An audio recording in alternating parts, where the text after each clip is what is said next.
Elena didn't know that the man reviewing loan applications in the small-town bank was the most powerful alpha on the continent. She didn't know that her little bookshop cafe was located directly in the territory he'd been searching for his mate.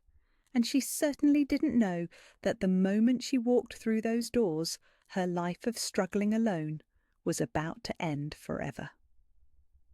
The eviction notice crinkled in her trembling hands as she stood outside Riverside Community Bank, the morning sun casting long shadows across the sidewalk. 30 days.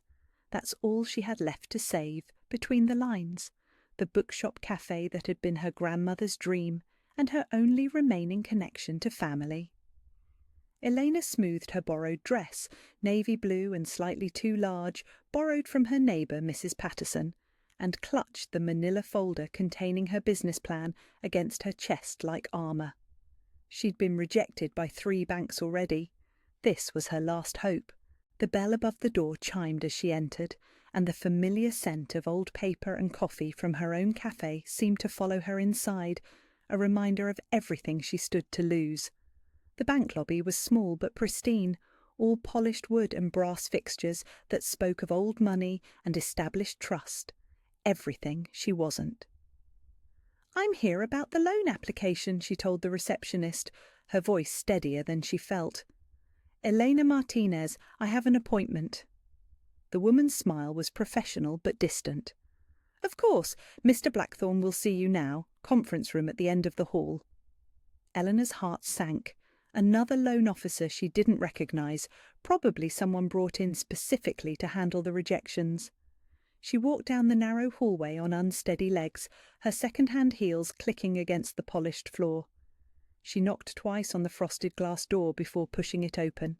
The man behind the mahogany desk looked up from a stack of papers, and Elena's breath caught somewhere between her throat and her chest. He was devastatingly handsome, in a way that seemed almost dangerous. Sharp cheekbones, dark hair swept back from his forehead, and eyes the colour of storm clouds before lightning strikes. His suit was clearly expensive, tailored to fit his broad shoulders perfectly. But it wasn't his appearance that made her step falter. It was the way he looked at her, as if he'd been waiting his entire life for her to walk through that door. "Miss Martinez?" His voice was deep, rough around the edges in a way that sent heat spiralling down her spine. "Please, sit." Eleanor forced herself to move forward, settling into the leather chair across from his desk with as much dignity as she could manage. Up close, she could see the intensity in his gaze, the way his hand stilled completely on the papers before him. "Thank you for seeing me," she began, opening her folder with hands that barely shook. "I know my application might not look like much on paper, but tell me about your shop." He leaned back in his chair, giving her his complete attention. "Not the numbers. Tell me why it matters." The question caught her off guard. Every other loan officer had focused immediately on profit margins and credit scores. "It was my grandmother's dream," she said softly. "She raised me after my parents died, and she always talked about creating a place where stories and community could come together, where people could find books they needed and share a cup of coffee while they read." Something flickered in his storm-grey eyes. "And you made that dream real." "I tried." Elena's voice grew stronger. "Between the Lines isn't just a bookshop. Mrs. Patterson brings her knitting circle every Tuesday. The high school kids study there after school because it's safe and quiet. Mr. Chen reads to the children every Saturday morning." Her hands clenched in her lap. "It's not just my business, it's their place too." He was quiet for a long moment, studying her with an intensity that made her skin warm. "You're asking for $15,000? "Yes." Elena lifted her chin. "I know it's a lot for someone like me, but I have a detailed plan for how—" "Someone like you." His voice had gone soft, almost dangerous. "What exactly does that mean?" Heat flooded her cheeks. "I mean someone without collateral, without family money or connections, someone who's already been rejected by every other bank in a 50-mile radius." "I see." He picked up her application, but his eyes never left her face. "And what makes you think I would approve this loan?" The question hit her like a physical blow. Elena felt her careful composure cracking. "I don't know," she whispered. "I just know I can't give up. Too many people are counting on me. My grandmother's memory is counting on me." She watched him scan the papers, but his expression gave nothing away. The silence stretched until Eleanor thought she might break from the weight of it. Then he set down her application and reached for a different document from his desk drawer. "Miss Martinez," he said, picking up an expensive pen, "I'm not going to give you a loan." Elena's heart stopped. She'd known it was too much to hope for, but hearing the words still felt like drowning. "However," he continued, and something in his tone made her look up through the tears threatening to spill over, "I am going to solve your problem." He signed the document with quick, decisive strokes, then slid it across the desk to her. Elena stared at the paper, trying to make sense of the legal language. Property deed, transfer of ownership, and at the bottom, her building's address.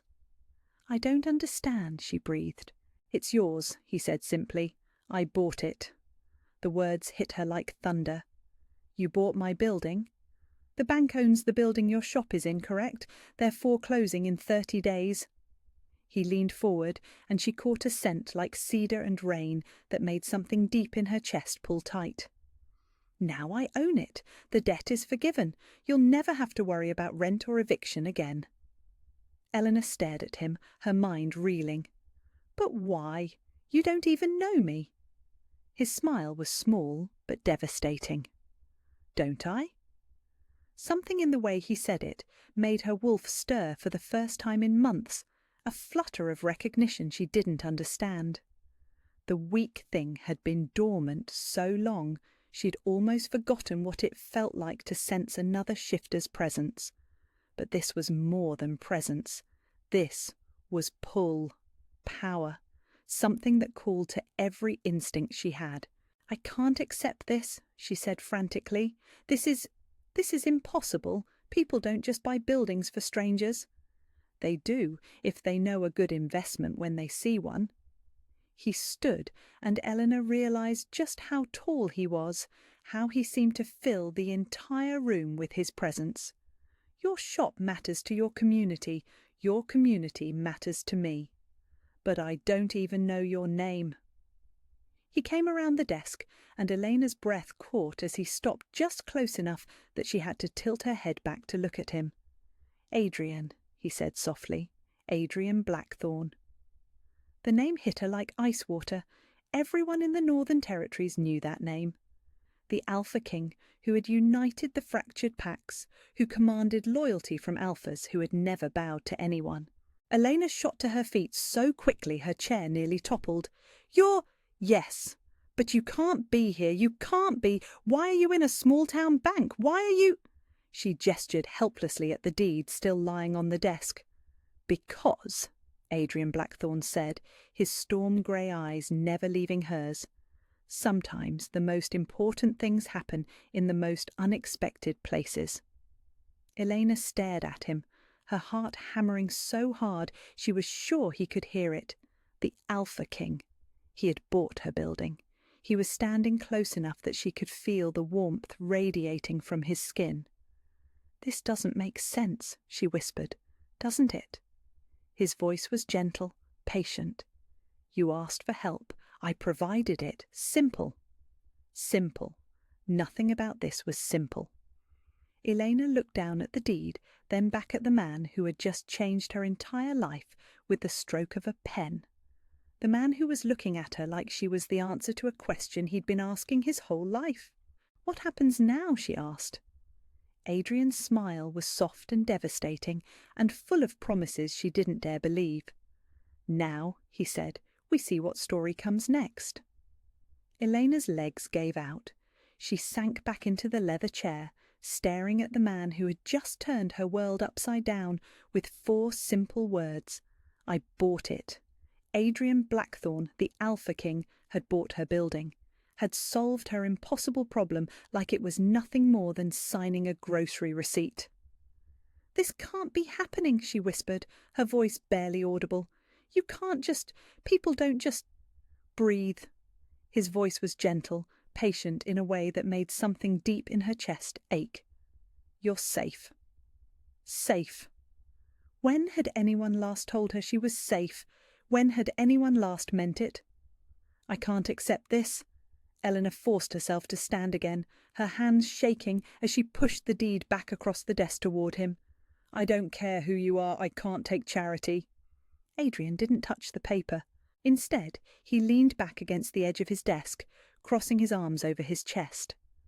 The movement made his expensive suit pull tight across his shoulders, and Elena tried very hard not to notice. It's not charity. Then what is it? An investment. His storm-grey eyes held hers steadily. I told you, your shop matters to your community. I've been looking for opportunities to support local businesses in the territory. Territory. The word sent a chill down Elena's spine. She'd been so focused on keeping her shop alive that she'd never really thought about pack politics, about whose land she was living on. Her grandmother had moved them here when Elena was small, to this quiet town where nobody asked too many questions about a woman raising her mixed-blood granddaughter alone. What territory, she asked, though she was afraid she already knew the answer. Mine! The single word carried weight, authority that made her weak wolf whimper in recognition. This entire region falls under my protection, has for the past 5 years. Elena's blood went cold. I didn't know. We never registered with a pack. My grandmother, she kept us separate from all that. I know. Adrian's expression softened. You've been flying under the radar, both of you. I only became aware of your shop recently when someone mentioned the community value it provides. Someone? Mrs. Patterson. Despite everything, Eleanor felt a smile tug at the corner of her mouth. Of course it was Mrs. Patterson. The older woman had appointed herself Eleanor's unofficial grandmother after Eleanor's real grandmother had passed, and she was fiercely protective of anyone she considered family. She's been writing to the Regional Alpha Council for months, Adrian continued, requesting support for local businesses that serve the community. Your name came up repeatedly. I had no idea she was doing that. She's very persuasive and very concerned about you. Adrian's eyes searched her face. She mentioned you've been struggling alone for too long. The kindness in his voice nearly undid her. Elena wrapped her arms around herself, trying to hold together against the sudden urge to cry. I'm fine. Are you? 2 simple words, but they cut straight through every defence she'd built. Elena turned away from him, walking to the small window that looked out over the main street. From here, she could see the faded awning of her shop 3 blocks down, the little sign she'd painted by hand, swinging gently in the morning breeze. I have to be fine, she said quietly. There's no one else. There could be. The words were spoken so softly she almost didn't hear them. When she turned back, Adrian was watching her with an intensity that made her chest tight. What do you mean? He pushed off from the desk, moving with a fluid grace that spoke of controlled power. I mean, you don't have to do this alone anymore. I don't understand. Adrian was quiet for a long moment, studying her face like he was trying to memorize every detail. Can I ask you something? Elena nodded, not trusting her voice. When I walked into your shop yesterday to look around before coming here, how did it feel, being in that space you created? She hadn't known he'd visited the shop. The thought of him moving through her carefully arranged shelves, sitting at one of the small cafe tables, made something flutter in her stomach. It felt like home, she admitted. It's the only place I've ever felt like I belonged. I felt it too. His voice was rough, almost vulnerable. I've spent my entire adult life in meetings and boardrooms and council chambers, places where everything is about power and politics and strategy, but in your shop, surrounded by books and the scent of coffee and that ridiculous mismatched furniture. He shook his head. I felt peace. For the first time in years, I felt peace. Eleanor's heart was beating so hard she was sure he could hear it. Adrian! I've been looking for something my entire life, he continued, taking a step closer. Something I couldn't name, couldn't describe. Walking into your shop yesterday, I finally understood what it was. What? Home? The word hung between them like a promise. I was looking for home. Eleanor stared at him, her mind reeling. The Alpha King, the most powerful shifter in the Northern Territories, was standing in front of her talking about home and peace and belonging. It was impossible. "You don't understand," she said desperately. "I'm nobody. I'm not even a strong shifter. My wolf is barely there. She's weak, broken somehow. I don't know who my father was, and my grandmother spent her whole life hiding what little shifter blood I have. I'm not pack material, let alone—" She gestured helplessly at him. "I'm not whatever it is you think you see." Adrian's expression didn't change. If anything, his eyes grew warmer. "Can I tell you what I see when I look at you?" Elena shook her head, but he continued anyway. "I see a woman who inherited her grandmother's dream and made it real, who created a sanctuary for her community when no one else would, who fights for what matters even when the odds are impossible." He took another step closer, and Elena caught that scent again, cedar and rain, and something uniquely him that made her wolf stir restlessly. "I see someone brave enough to walk into a bank and ask for help, even after being rejected 3 times. Someone who puts everyone else's needs before her own. That's not— I see someone who doesn't know her own worth." His voice was gentle, but there was steel underneath. "But I do." Elena's breath caught. The way he was looking at her, like she was precious, like she was everything, made her want to believe him. But wanting something and being able to have it were 2 very different things. "You don't know me," she whispered. "Then let me!" Adrian's voice was quiet, hopeful. "Let me get to know you. Let me help with the shop. Let me—" "I can't."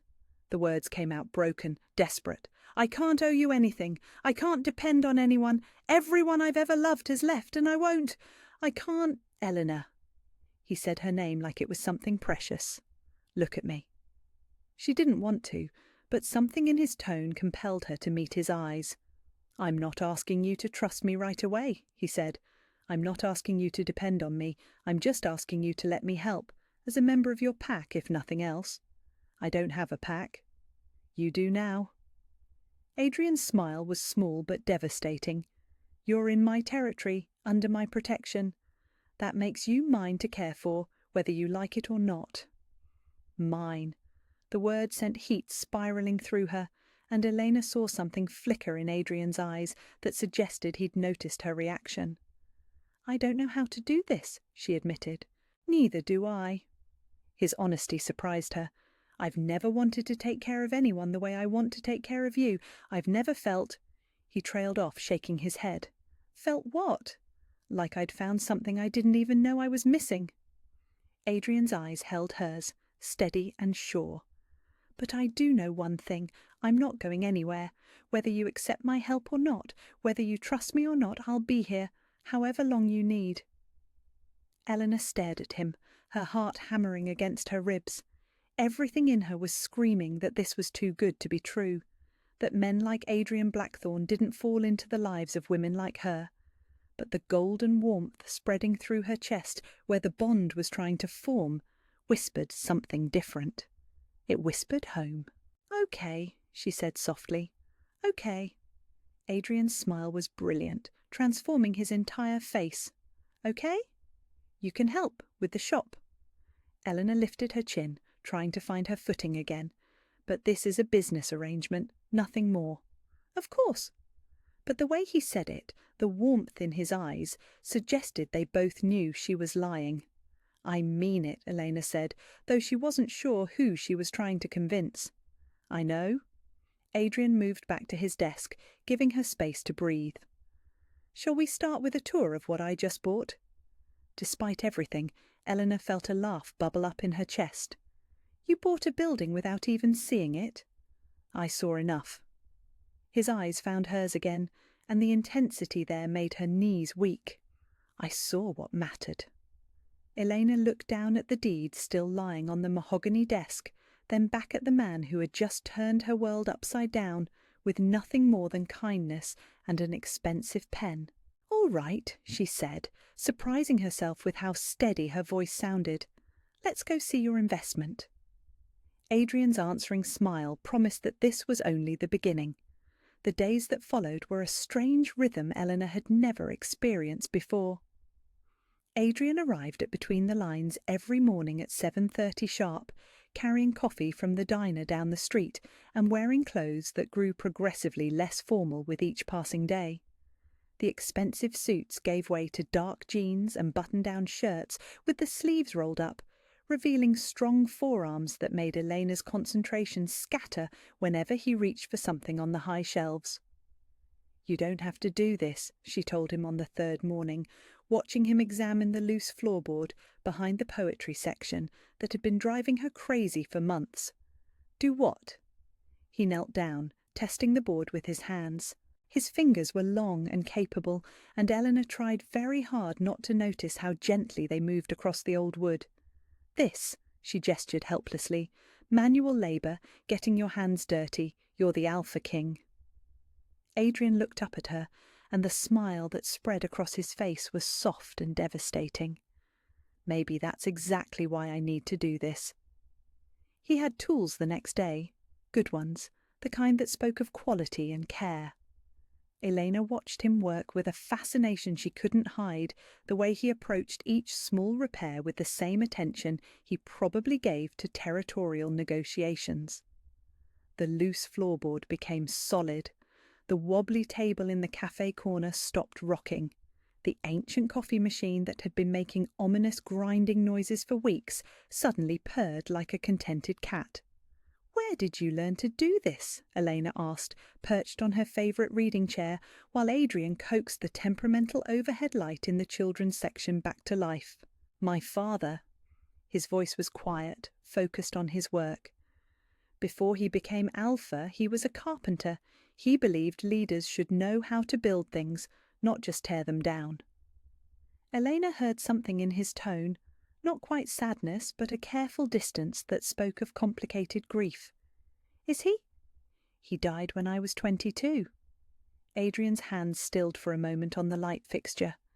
"Border conflict with a neighbouring pack. I became Alpha sooner than anyone expected. I'm sorry." He would have liked this place. Adrian's smile was small but genuine. He always said the best way to know a community was to find where people gathered to share stories. Something warm bloomed in Elena's chest at the thought of Adrian's father approving of her grandmother's dream. He sounds wise. He was. Adrian finished with the light and flicked the switch. Warm, steady illumination filled the children's corner for the first time in months. He also would have liked you. Eleanor felt heat flood her cheeks. "You don't know that." "I do." Adrian climbed down from the stepladder, and when he turned to face her, something in his expression made her breath catch. "He always said the strongest people were the ones who built homes for others, even when they'd never really had one themselves." The observation hit too close to truth. Eleanor looked away, busying herself with straightening books that were already perfectly aligned. "I should get back to work. Mrs. Patterson's book club is coming in at 2.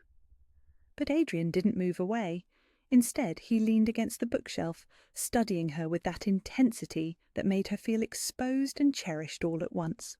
"Elena," he said quietly, "when was the last time someone took care of you?" The question caught her completely off guard. "I don't need taking care of." "That wasn't what I asked." Elena's hands stilled on the books.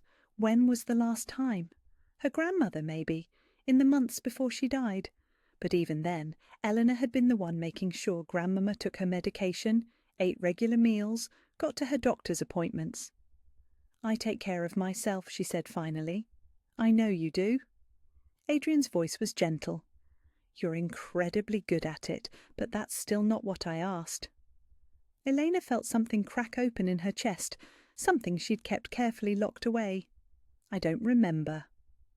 The admission hung between them, honest and raw and more vulnerable than Elena had intended to be. Adrian moved closer, not touching but near enough that she could feel his warmth. "Let me," he said softly. "Let you what? Take care of you, in small ways." His storm-grey eyes held hers steadily. "Let me fix the things that are broken. Let me make sure you eat lunch. Let me—" "Adrian," her voice came out as barely a whisper. "Why?" "Because," he said, and there was something fierce and tender in his expression that made her knees weak. "Everyone deserves to be taken care of, and you most of all." Before Elena could respond, the bell above the door chimed, and Mrs. Patterson bustled in carrying a casserole dish and wearing an expression of barely contained curiosity. "Elena, dear, I brought you some— Oh!" She stopped short when she saw Adrian, her eyebrows climbing toward her greying hairline. "Well, well, you must be the mysterious benefactor I've been hearing about." Elena watched in fascination as Adrian shifted seamlessly into what she was beginning to recognize as his diplomatic mode. Charming, but carefully controlled. "Mrs. Patterson, I presume. Elena's told me so much about you." "Has she now?" Mrs. Patterson set down the casserole and looked between them with sharp, knowing eyes. "And you are?" "Adrian Blackthorne." He extended his hand with easy grace. "Thank you for your letters to the council. They're the reason I learned about Elena's shop." Mrs. Patterson's expression shifted from curiosity to something that looked almost like awe. "Adrian Blackthorne, as in—" "Yes, ma'am." Eleanor watched the older woman's face cycle through surprise, concern, and finally settling into fierce protectiveness. "I see. And what exactly are your intentions toward our Elena?" "Mrs. Patterson," Elena said quickly, mortification flooding through her. "He's just helping with the shop. It's not—" "My intentions," Adrian said, his eyes never leaving Mrs. Patterson's face, "are to ensure Eleanor has everything she needs to make this place thrive."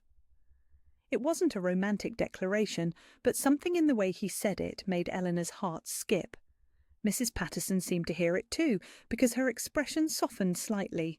"Good," she said firmly, "because that girl has been carrying the weight of the world on her shoulders for far too long. She deserves someone who sees her worth."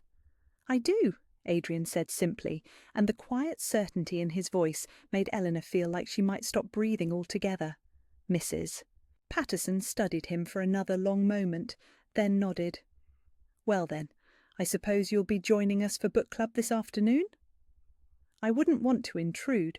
"Nonsense. We're discussing Jane Austen this week. Pride and Prejudice. I'm sure a man of your position has thoughts on the complexities of class and first impressions."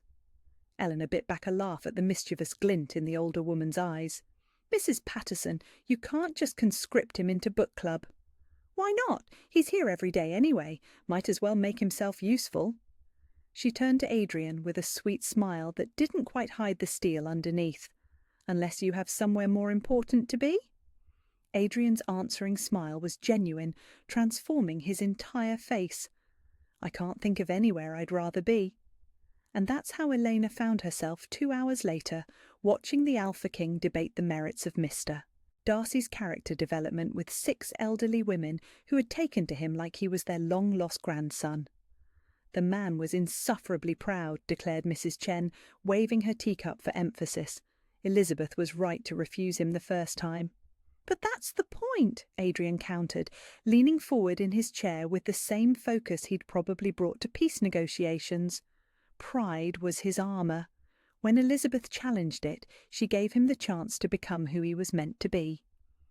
Elena felt something flutter in her chest at the passion in his voice. "You've read it before." "My mother's favourite book." Adrian's smile was soft with memory. She used to say that the best love stories were about 2 people making each other better. "Smart woman," Mrs. Patterson murmured, shooting Elena a meaningful look. The conversation continued around them, but Elena found herself watching Adrian instead of participating. The way he listened to each opinion with genuine interest. The way he deferred to Mrs. Chen's expertise on Regency customs. The way he caught Elena's eye across the circle and smiled like she was the most fascinating thing in the room. When the ladies finally left, Elena was acutely aware that they were alone again for the first time all day. The shop felt different in the early evening light, more intimate, more charged with possibilities she was afraid to examine too closely. That was... She searched for words. Terrifying, Adrian suggested, loosening his collar with a rueful laugh. I've negotiated territorial disputes that were less intense than Mrs. Patterson's literary analysis. Eleanor laughed, surprised by how natural it felt. She likes you. Good. Her approval matters to you, which means it matters to me. Adrian moved closer, and Elena's pulse quickened. Elena, can I ask you something? She nodded, not trusting her voice. When you look at this place, at what you've built here, what do you see? Elena glanced around the shop, at the carefully arranged shelves and mismatched furniture, and the cafe corner that had become the heart of her small community. Home, she said softly. I see home. So do I. Adrian's voice was rough with something that sounded like wonder. For the first time in my life, I understand what that word really means. Eleanor's breath caught. Adrian, I know you're not ready to trust this, to trust me. He stepped closer, close enough that she could see flecks of silver in his storm-grey eyes. But I need you to know. I've never felt anything like what I feel when I'm here. With you. What do you feel? The question slipped out before Elena could stop it. Peace. His hand lifted, hovering near her cheek, but not quite touching. Like I've been holding my breath my entire life, and I can finally exhale. Eleanor stared at him, her heart hammering so hard she was sure he could hear it. Everything in her was screaming that this was too much, too fast, too good to be true. But then Adrian's fingers brushed her cheek, just the lightest touch, and golden warmth spread through her like sunrise. Her weak wolf stirred, recognizing something her human mind was still afraid to name. Mate. I should go, Adrian said softly, but he didn't move away. Should you? Eleanor's voice was barely a whisper. If I stay, he said, his thumb tracing the line of her cheekbone, I'm going to kiss you. Elena's breath stuttered. And that would be bad because once I start, I'm not sure I'll be able to stop. His eyes were dark with promise and restraint. And you're not ready for everything I want to give you. Elena felt heat pool low in her belly at the rough honesty in his voice. What if I'm more ready than you think? For a moment, Adrian's control slipped, and Elena caught a glimpse of the intensity he kept so carefully banked, desire and devotion, and something that looked almost like desperation. Then he stepped back, and the moment shattered like glass. Tomorrow, he said, his voice rough. I'll see you tomorrow. Elena watched him walk to the door, every line of his body speaking of barely leashed restraint. Adrian, she called out when his hand was on the door handle. He turned back, hope and hunger warring in his expression. Thank you, she said simply, for everything. His smile was brilliant and devastating, and full of promises that made her knees weak. Thank you, he said, for letting me help. After he left, Eleanor stood in the middle of her shop, surrounded by books and the lingering scent of cedar and rain. Her cheek still tingled where he'd touched her, and something deep in her chest was singing with golden warmth. For the first time in her life, she understood what people meant when they talked about coming home. The question was whether she was brave enough to stay. The brick came through the window at 3 a.m. Elena jerked awake to the sound of shattering glass, her heart hammering as adrenaline flooded her system. She lived in the small apartment above the shop, and for one terrifying moment she thought someone was breaking in downstairs. Then she saw the jagged hole in her bedroom window and the brick lying on her floor, wrapped in a piece of paper. With trembling hands, she unfolded the note. Stop pretending you belong here. Some of us know what you really are. Elena sank onto her bed, the paper crumpling in her shaking fingers. This was the third incident this week. First, someone had spray-painted half-breed across her shop's front door. Then, a group of teenagers had harassed Mrs. Chen when she'd tried to bring her granddaughter for story time, calling Elena's shop mongrel territory. She'd scrubbed off the paint and increased security, telling herself it was just small-town prejudice. Some people would always resent outsiders, especially mixed-blood shifters who didn't fit neatly into pack hierarchies. But this felt different, more organised, more dangerous.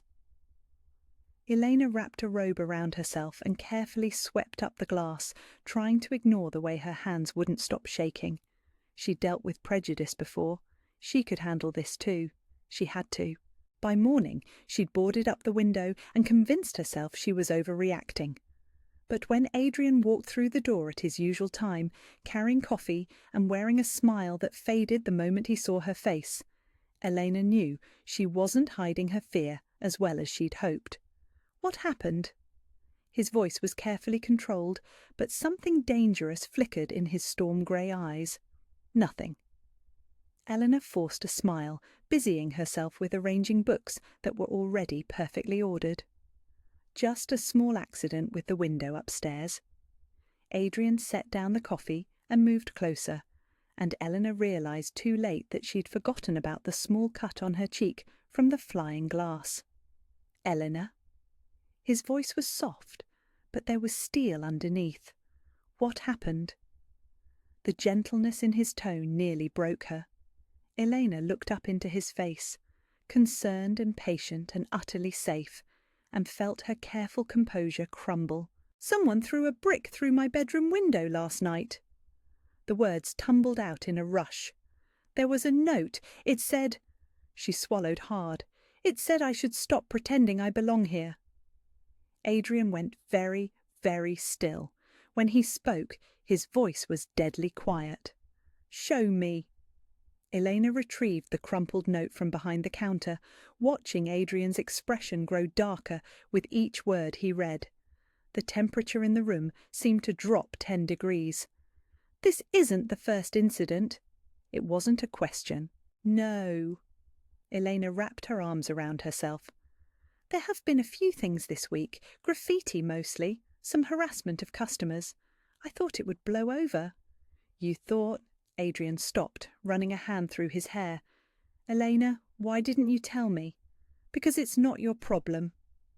The words came out sharper than she'd intended. "I've been dealing with this kind of thing my whole life. I can handle it." "Not anymore." Adrian's voice was firm, final. "From now on, you tell me when things like this happen. You can't just—" "I can. I will." Adrian moved closer, and Elena caught that scent of cedar and rain that always made her wolf stir restlessly. "You're under my protection, Elena. That means something." "What if I don't want your protection?" The lie tasted bitter on her tongue, but she forced it out anyway. "What if I just want to handle this myself?" Adrian's eyes searched her face. "Is that really what you want?" No. The truth hit Elena like a physical blow. She was tired of being afraid, tired of looking over her shoulder, tired of pretending she didn't need help when everything inside her was screaming for someone to care enough to fight for her. But wanting something and being able to accept it were two different things. "I don't know," she whispered. Adrian's expression softened. "Can I tell you what I want?" Elena nodded, not trusting her voice. "I want to find whoever is threatening you and make it very clear that touching you means dealing with me." His voice was gentle, but Eleanor could hear the alpha authority underneath. "I want to make sure you never have to clean up broken glass in the middle of the night again. I want—" "You want to fix it." Elena's laugh was hollow. "Just like you fixed the shop." "Yes." Adrian's honesty was devastating. "I want to fix everything that hurts you." "What if some things can't be fixed?" The question slipped out before Elena could stop it. "What if I'm broken in ways that can't be repaired?" Adrian's hands came up to frame her face, and Elena's breath caught at the tenderness in his touch. "Then we'll be broken together," he said softly. "But Elena, you're not broken. You're the strongest person I know." "I'm not." The words came out as barely a whisper. "I'm scared all the time. I'm afraid of trusting people, afraid of needing them, afraid of—" "Afraid of what?" Elena looked into his storm-grey eyes and saw nothing but patience and understanding. "Afraid that if I let myself depend on you, you'll leave, and I won't survive losing someone else I—" She stopped, horrified by what she'd almost said. "Someone else you what?" Adrian's voice was gentle, coaxing. Elena closed her eyes, trying to gather courage she wasn't sure she possessed. "Someone else I love." The admission hung between them like a bridge Elena wasn't sure she was brave enough to cross. "Elena?" Adrian's thumb traced the line of her cheekbone, and when she opened her eyes, his expression was fierce and tender, and absolutely certain. "I'm not going anywhere." "You don't know that." "I do." His voice was rough with conviction. "I've been searching for you my entire life. Do you really think I'd walk away now that I've found you?" Elena stared at him, her heart hammering against her ribs. "Adrian, I know you're scared. I know trusting me feels impossible, but I need you to know—" His eyes held hers steadily. "You are not a burden. You are not too much. You are everything I never knew I needed." The words hit Eleanor like sunlight breaking through storm clouds. For one perfect moment she let herself believe them. Then the shop door chimed and Marcus Greystone walked in. Elena recognised him immediately from packed council meetings her grandmother had occasionally attended. Tall, silver-haired, with the kind of cold handsomeness that spoke of pure bloodlines and inherited power. He moved with the predatory grace of an alpha, used to getting his way. "Blackthorn." Marcus's smile was all teeth and no warmth. "I wondered when you'd surface." Adrian stepped slightly in front of Elena, a protective gesture so subtle she almost missed it. "Marcus, to what do I owe the displeasure?" "Just checking on your investment." Marcus's pale eyes fixed on Elena with calculating assessment. "Though I have to say I'm surprised. This isn't your usual type." Elena felt heat flood her cheeks at the dismissive tone, but Adrian's voice was deadly calm. "Careful, Marcus." "Relax, I'm not here to cause trouble." Marcus examined the shop with obvious disdain. "I'm actually here to make an offer." "What kind of offer?" Elena found her voice, though it came out smaller than she'd intended. Marcus's smile sharpened. "The kind that would solve all your problems. I'm prepared to buy this building from Adrian for twice what he paid. Cash offer. You could relocate somewhere more suitable." "Suitable for what?" Adrian's voice had gone dangerously quiet. "For someone of her background." Marcus's meaning was crystal clear. "Let's be honest, Blackthorn. This little experiment of yours is causing tension in the territory. Some of the pack leaders are concerned about your judgment." Elena felt something cold settle in her stomach. This was what she'd been afraid of from the beginning. That her presence would cause problems for Adrian, that her mixed blood and uncertain heritage would make him look weak. "My judgment is none of your concern," Adrian said. "Isn't it?" Marcus leaned back against the door, blocking the exit with casual menace. "The Northern Territories are stronger than they've ever been because of your leadership. But that leadership depends on respect, on other alphas believing you make smart choices. And you think Elena is a bad choice?" "I think she's a distraction." Marcus's eyes fixed on Elena again, and she felt pinned like a butterfly under glass. A pretty little nobody who's managed to capture your attention through proximity and sympathy. But how long before you realise what everyone else already knows? Which is that she'll never be worth the trouble she causes.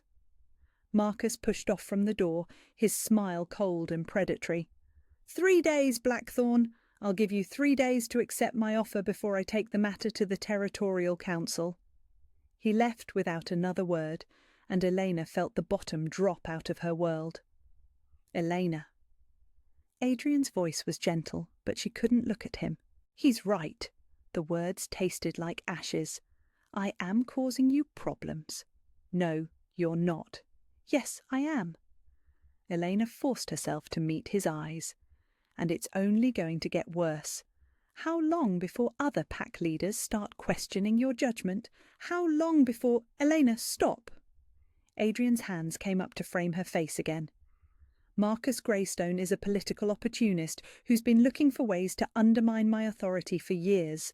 This has nothing to do with you and everything to do with him seeing a chance to gain power. But what if he's right about the other part? Elena's voice cracked. What if I am just a distraction? What if you wake up one day and realise that you're the best thing that's ever happened to me?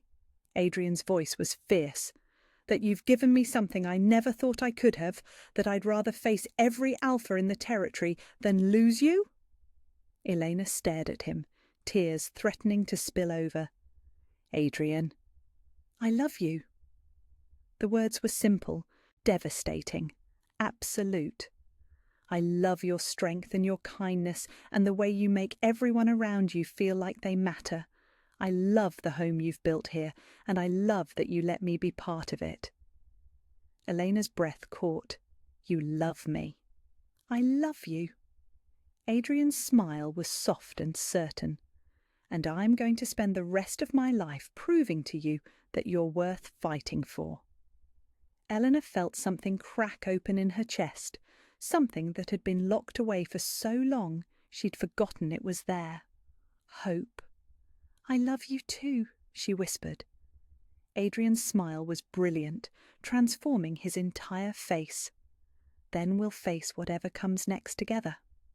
Eleanor nodded, trying to believe it was possible. But as she looked around her shop, her sanctuary, her home, she couldn't shake the feeling that everything she'd built was about to be tested in ways she wasn't prepared for. Marcus Greystone wasn't finished with them, and somehow Elena knew the worst was yet to come. 2 days later, Marcus Greystone made good on his threat. Elena knew something was wrong the moment she arrived at the monthly pack gathering in the town hall. The usual warm chatter had been replaced by an undercurrent of tension, and conversation stopped when she walked through the door. Mrs. Patterson appeared at her side immediately, her face grim. That man has been here for an hour, filling everyone's ears with poison. Eleanor's stomach dropped as she spotted Marcus at the front of the room, surrounded by several pack members she didn't recognise. His voice carried clearly across the space as he spoke about maintaining territorial standards and protecting pack integrity. "Where's Adrian?" Elena asked, scanning the crowd. "Parking the car. He'll be here any moment." Mrs. Patterson squeezed her arm. "Don't let that snake rattle you, dear. We know who you are." But Elena could feel the weight of stares, the whispered conversations that stopped when she passed. Marcus had done his work well. By the time Adrian walked through the door, the room was thick with anticipation and barely concealed hostility. Adrian's eyes found hers immediately across the crowd, and something passed between them. A moment of understanding, of shared resolve. Whatever happened next, they would face it together. Marcus called for attention, his smile sharp and predatory. "Now that everyone's here, I think it's time we address the situation that's been concerning many of us." "And what situation is that?" Adrian's voice carried easily across the room as he moved to stand beside Elena. "The one where our territorial alpha has allowed his judgment to be compromised by a half-breed mongrel with no pack lineage and no right to be in our territory." Marcus's words hit like physical blows, and Elena felt the familiar shame try to curl around her heart. But then Adrian's hand found hers, steady and warm and absolutely certain. "Careful, Marcus." Adrian's voice was deadly calm. "You're talking about my mate." A ripple of shock went through the crowd. Elena felt her breath catch. This was the first time Adrian had claimed her publicly, and the weight of it sent golden warmth spreading through her chest. Marcus's smile widened. "Mate? You mean the little shop girl who's been playing at belonging here? The one whose grandmother spent 20 years hiding her mixed blood because she knew she didn't deserve pack acceptance?" Elena felt heat flood her cheeks, but before she could speak, Adrian moved forward. Elena Martinez, he said, his voice carrying to every corner of the room, has more strength, courage and honour than half the purebloods I've met. She's built something beautiful here, a place where this community comes together, where children feel safe, where elders find friendship. That's not the work of someone who doesn't belong. That's the work of someone who understands what belonging really means. Pretty words, Marcus sneered, but words don't change blood. They don't change the fact that she's dragging down the strength of our territory with her weakness. Weakness? Elena found her voice, surprised by how steady it sounded. You think it's weak to work 16-hour days to save your grandmother's dream? To build a business that serves your community, even when some of that community treats you like dirt? Marcus's pale eyes fixed on her with calculating cruelty. I think it's weak to hide what you are your whole life, then seduce an alpha into protecting you when you're finally exposed. The words landed like a slap, and Elena felt every insecurity she'd ever had rise up to choke her. But before the familiar spiral of shame could take hold, she felt something else rising, something that had been growing stronger every day since Adrian walked into her life. Fury. You want to know what I am? Elena stepped forward, her voice growing stronger with each word. I'm someone who's never had anything handed to her, someone who's fought for every scrap of belonging she's ever had, someone who knows the value of home because she spent her whole life building one from nothing. Elena, Adrian said softly, but she wasn't finished. You say I'm weak because I'm mixed blood, because my wolf isn't as strong as yours? Elena felt power coursing through her, not supernatural strength, but something deeper. I've spent my entire life surrounded by people who told me I wasn't enough, that I didn't belong, that I should hide what I am and be grateful for scraps of acceptance. She looked around the room, meeting the eyes of people she'd served coffee to, sold books to, welcomed into her space regardless of their pack status or bloodline. But I'm done hiding. I'm done apologizing for existing. I'm done letting people like you decide my worth. Elena's voice rang clear and strong. I belong here because I choose to belong here, because I've built relationships and community in something that matters, and if that threatens you, then maybe you should ask yourself why. The room had gone completely silent. Elena could feel the shift in energy, the way her words had landed, not just with the pack members, but with every person who had ever felt like an outsider. Marcus's face had flushed dark red. You insolent little... That's enough! Adrian's voice cut through the air like a blade, and suddenly Eleanor could feel his power radiating from him in waves. This wasn't the gentleman who fixed her shelves and debated literature with book club ladies. This was the Alpha King who had united the Northern Territories through will and strength. You came here to challenge my choice of mate, Adrian continued, his voice carrying absolute authority. To question my judgment and undermine my leadership. So let me be very clear about something. He moved to stand beside Elena, his presence solid and unwavering. Elena is my mate, my equal, my choice. She has my protection, my respect, and my love, and anyone who threatens her threatens me. Marcus straightened, recognizing the formal challenge in Adrian's words. And what if the Territorial Council disagrees with your choice? What if they decide your judgment has been compromised? Then they're welcome to challenge me for leadership. Adrian's smile was sharp and dangerous. But that challenge will come through me, not through threatening an innocent woman in the middle of the night. Elena felt the blood drain from her face. Adrian, no, you can't risk your position for... For what? Adrian turned to her, his storm-grey eyes fierce and tender. For the woman I love? For the person who makes me remember why leadership matters in the first place? He faced the crowd again, his voice carrying to every corner of the room. I've spent years making decisions based on politics and strategy and what's best for territorial stability. But Elena has reminded me that the best leaders aren't the ones who maintain power. They're the ones who use that power to protect what matters. to create spaces where everyone belongs, not just the ones with the right bloodlines. Mrs. Patterson stepped forward, her voice carrying clearly. I've lived in this territory for 60 years.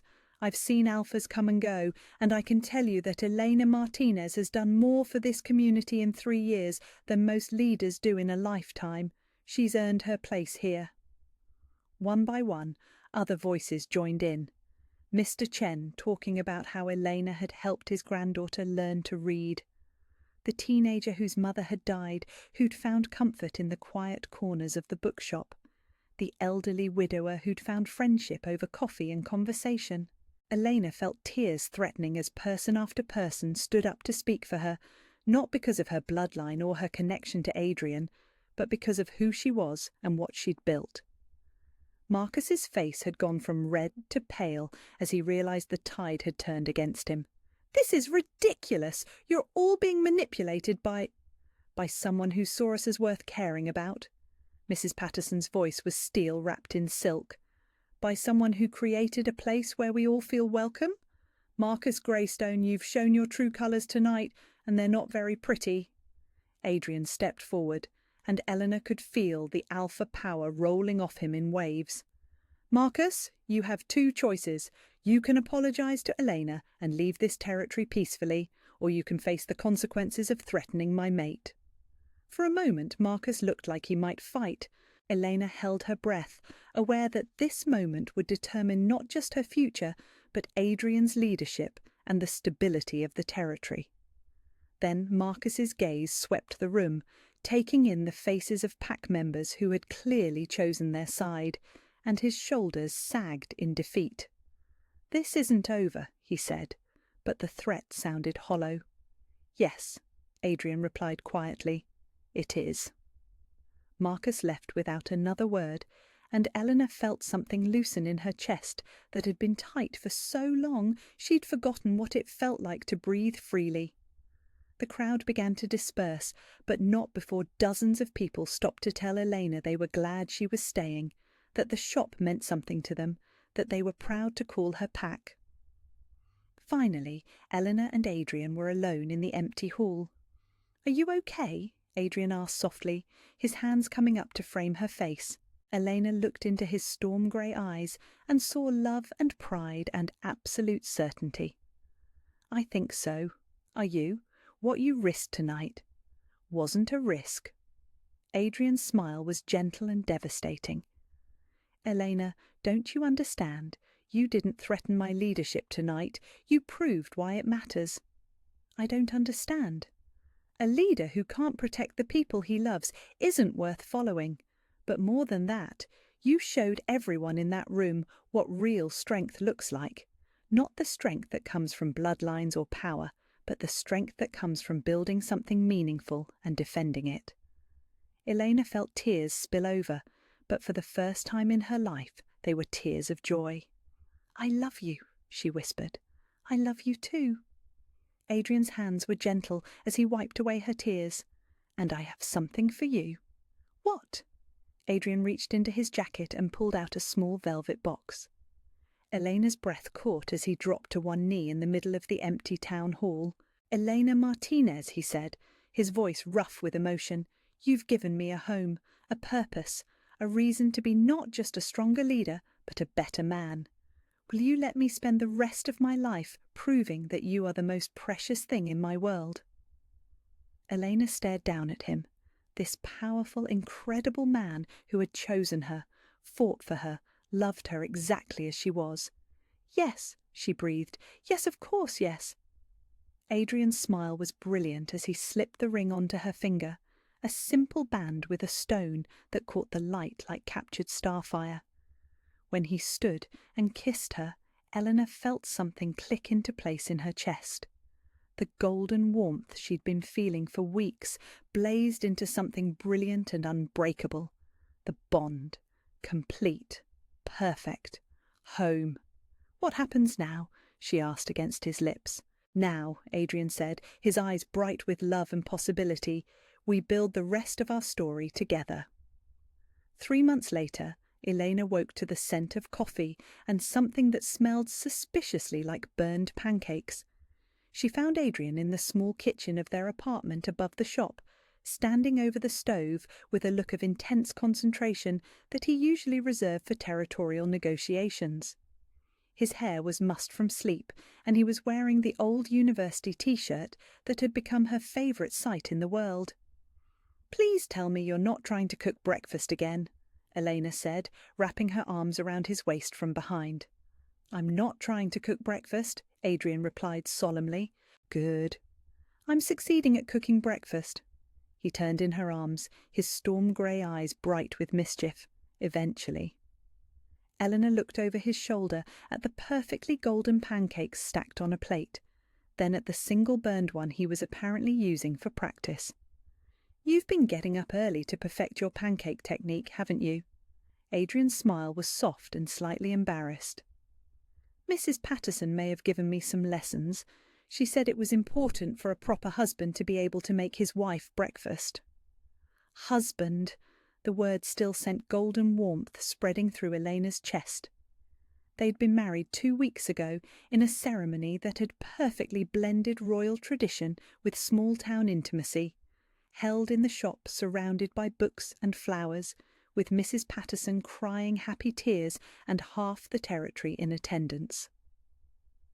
"You don't have to be perfect at everything," Elena said, standing on her toes to kiss him softly.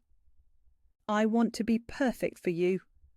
Adrian's hand settled at her waist, holding her close. "You deserve everything." Elena felt her heart squeeze with the familiar ache of loving someone so completely it sometimes took her breath away. "I have everything. I have you." They ate breakfast at the small table by the window that looked down on the main street, and Elena watched Adrian read through reports while she planned the day ahead. It was the kind of domestic morning she'd once thought existed only in books, quiet and sweet and perfectly ordinary in the most extraordinary way. "The new chairs for the children's section should arrive today," Elena said, checking her notes, "and Mrs. Chen is bringing her knitting circle for the afternoon reading."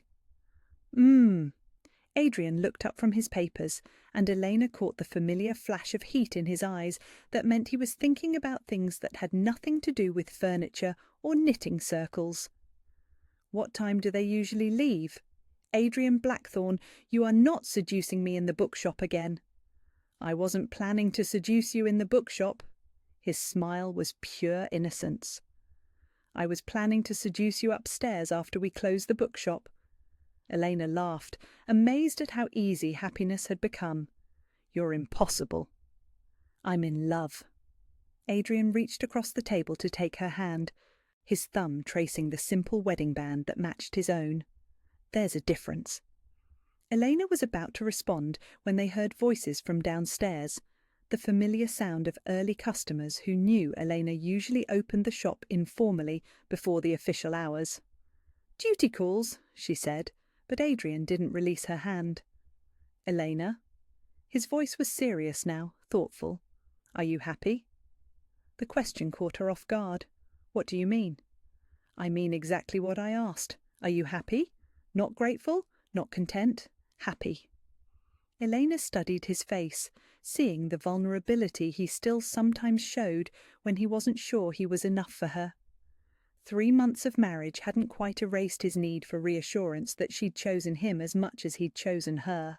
"Adrian," she said softly, 6 months ago I was facing eviction and bankruptcy, sleeping alone every night, and convinced I was going to spend the rest of my life hiding from the world.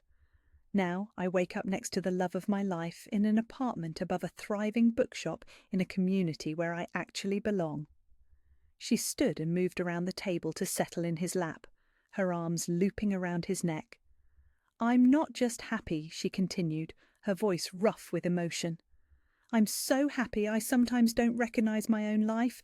I'm so happy it scares me sometimes, because I never thought I was allowed to have this much." Adrian's smile was brilliant, transforming his entire face.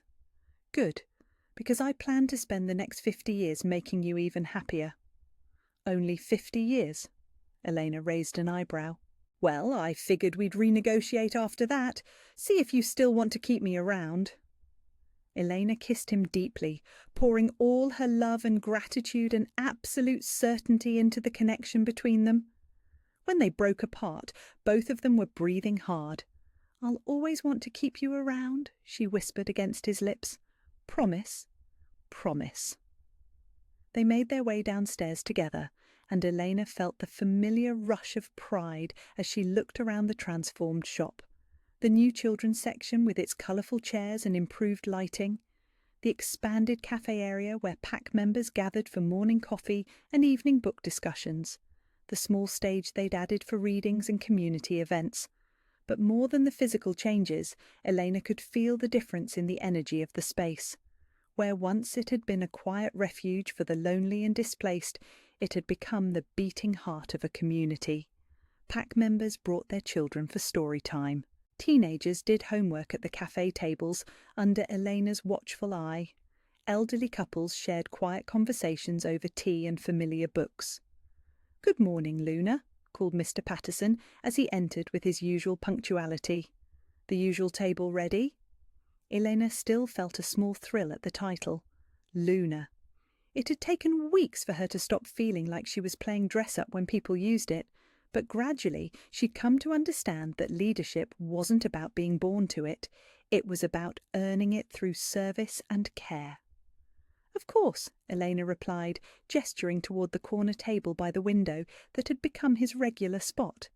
"Mrs. Chen should be here any moment for chess."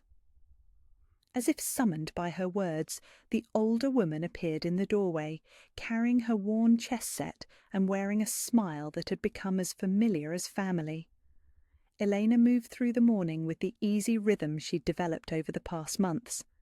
Making coffee, recommending books, mediating the ongoing chess rivalry between Mr. Patterson and Mrs. Chen, helping teenage PAC members with homework, and listening to Mrs. Patterson's detailed analysis of the latest romance novel she'd discovered. Through it all, she was aware of Adrian working quietly at the corner table he'd claimed as his unofficial office. He'd adapted seamlessly to splitting his time between royal duties and the small domestic world they'd built together. PAC leaders and territorial business people regularly travelled to the bookshop for meetings, and Elena had learned to read the signs that distinguished ordinary PAC business from the serious negotiations that required privacy. Today felt different, though. Adrian's phone had been buzzing all morning with messages he'd glanced at but not answered, and there was a tension in his shoulders that spoke of important decisions brewing. During the afternoon lull, Elena settled into the chair across from his table with 2 cups of tea. "What's happening?" she asked without preamble. Adrian looked up from his laptop, and Elena saw the familiar flash of admiration in his eyes at how easily she read him. "The Southeastern Territory is requesting a formal alliance. There's going to be a gathering of all the regional alphas next month to discuss it." "That's good news, right? More stability?" "It should be." Adrian's fingers drummed against the table, a tell Elena had learned to recognise. "But it means travelling, a lot of formal events, political negotiations that could last weeks." Elena waited, sensing there was more. "They've specifically requested that you accompany me," Adrian continued, "as Luna. The other alphas want to meet you, to see—" He trailed off. "To see if the mixed blood nobody is really worthy of being the Alpha King's mate." Adrian's eyes flashed. "Elena, it's okay." And surprisingly, it was. The thought of being scrutinized by powerful alphas from across the continent should have terrified her, but instead Eleanor felt only a calm certainty. "I know who I am now, and I know what we've built together." "You're not nervous?" Eleanor considered the question seriously. 6 months ago, the idea of representing Adrian in formal PAC politics would have sent her into a panic spiral. But she wasn't the same woman who'd walked into that bank desperate for a loan to save her failing shop. "I'm ready," she said simply. "Whatever they want to test or prove or challenge, I'm ready." Adrian's smile was proud and fierce and full of love. "Have I mentioned lately that I'm crazy about you?" "Not in the last hour." Elena leaned forward to kiss him softly. "But you can make up for it later." The afternoon passed in comfortable productivity, but Elena found herself thinking about the upcoming trip. Not with anxiety, but with a kind of eager anticipation. She was curious about the other territories, excited to see how different pack cultures had evolved, interested in the political landscape that Adrian navigated with such skill. More than that, she was ready to step fully into her role as his partner. Not just in their private world of bookshops and breakfast conversations, but in the wider realm of leadership and responsibility that came with loving the Alpha King. As evening fell and they prepared to close the shop, Elena found herself standing in the middle of the main floor, surrounded by books and the lingering scent of coffee and the comfortable disorder that came from a space being truly lived in. "Regrets?" Adrian asked softly, coming to stand behind her.